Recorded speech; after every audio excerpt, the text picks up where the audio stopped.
à nous laisser respirer, les producteurs à laisser respirer les films, par exemple avec des voix off un tout petit peu moins présentes, et laisser des espaces de respiration effectivement du côté du documentaire, le documentaire un tout petit peu moins, alors éventuellement plus court, plus long, un peu plus bizarre, un peu plus corrosif, un peu plus innovant, avec des liens sur le web. Enfin, soyons un peu créatifs et libres de ce côté-là. Donc, cette idée de case d'une soirée par semaine sur une des chaînes publiques. Oui, je voudrais reprendre une chose évoquée par Thomas, qui est la question de la place laissée à la liberté des producteurs et des réalisateurs, avec des choses qui sont imposées par les diffuseurs.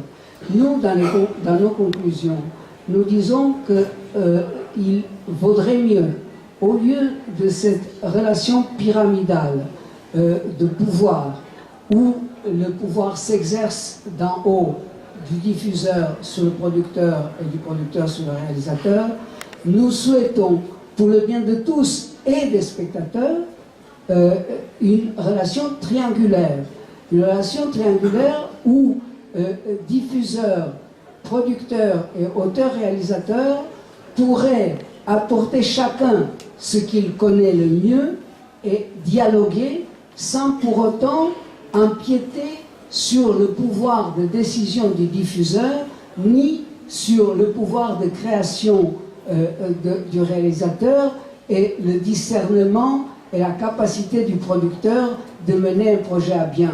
Je pense que cette relation triangulaire, pour nous, ça tombe sous le sens que c'est ce qu'il y a de mieux même pour la télévision elle-même et pour les décideurs de la télévision qui ne perdront pas de leur capacité de diriger, mais pourront bénéficier quand même de ce que nous avons à leur apporter.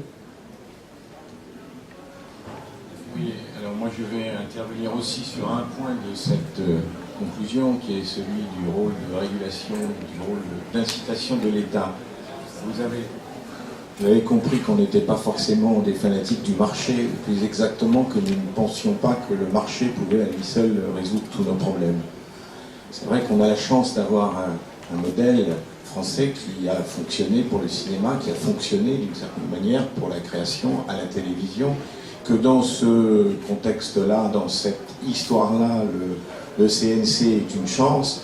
Encore faut-il qu'aujourd'hui, cela puisse continuer à se développer. Nous sommes absolument persuadés, par exemple, que le CNC doit tout faire pour continuer à être le moteur d'une véritable exigence de création. On connaît les différences qu'il y a entre la comptabilité du CSA et la comptabilité du CNC. Pour nous, c'est évident que c'est extrêmement important de pouvoir continuer à nous appuyer sur celle du CNC. Parce que, cher Denis et cher Abraham, le sous-titre de l'étude, nous, producteurs, nous l'assumons aussi avec vous totalement. Soyez rassurés. Just a joke. Bon, et c'est vrai que de ce point de vue, il y a quand même une espèce de tendance, alors pas en fin de compte au niveau de chaque objet, quand je dis ça, quand on dit à la fin de l'étude que peut-être qu'il faudrait un petit peu moins favoriser la production entre guillemets riche et davantage protéger la production pauvre, c'est pas une question objet par objet, c'est vraiment une question de fond. C'est-à-dire qu'effectivement, d'un côté, on a un système qui devient de plus en plus, entre guillemets, contrôlant. Aujourd'hui, on nous demande, pour avoir la paix, d'avoir 75% du budget. En fiction, c'est pas difficile, 75% du budget, c'est ce que la chaîne met. Nous, on a des chaînes qui en mettent 47. Donc, c'est évident que, par définition, il faut qu'on puisse prendre un risque. Pour pouvoir prendre ce risque, il faut qu'on puisse souvent démarrer avant même, en fait, que les choses soient complètement bouclées. C'est la façon dont on vit tous, ça, à risque. Bon. Dans l'autre sens aussi, c'est vrai que Alors qu'en revanche, la production, entre guillemets, de documentaires, entre plein de guillemets, elle est évidemment couverte. Celle dont on ne dit pas, nous, qu'elle n'est pas totalement documentaire, mais dont on le pense très fort. Vous le savez bien. Donc voilà, ça c'est ce type de travail. Alors, il y a des choses qui se font. Par exemple, c'est vrai que le ROD n'a pas été pour rien, et merci du CNC dans l'invention du développement renforcé.